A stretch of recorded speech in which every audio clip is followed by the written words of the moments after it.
Philadelphia Police Department took time to remember a fallen colleague today, 5 years after he was killed in the line of duty. Sergeant James O'Connor was a SWAT team member. He was shot and killed while serving a warrant.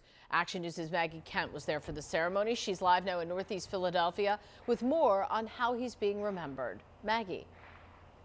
Sarah, 5 years after his untimely death, Sergeant James O'Connor is still being remembered by those who love him most, the SWAT team especially taking the time to remember him today.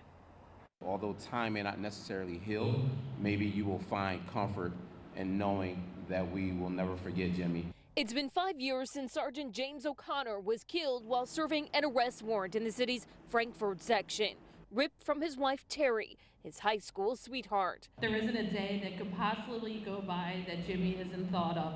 His son, James O'Connor V, is a Philadelphia police officer in the K-9 unit. His daughter Kelsey, an Air Force veteran. Sergeant O'Connor was a 23-year veteran of the police force and served on the SWAT unit for 15 years. He was a corporal at the time of his death and posthumously promoted to sergeant. Now his son's K-9 partner is named Corp.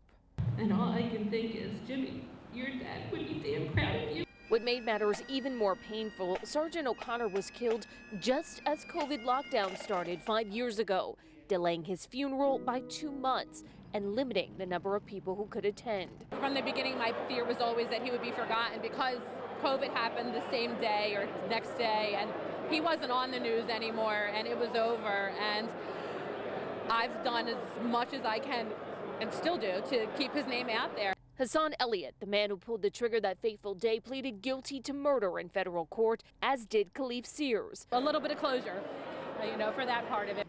2 others will stand trial. Of course, the SWAT team, the entire Philadelphia Police Department, and Sergeant O'Connor's family taking every opportunity to remember him. And you may see his badge number out and about throughout the neighborhoods. I certainly have in these last 5 years. A sign he is not forgotten.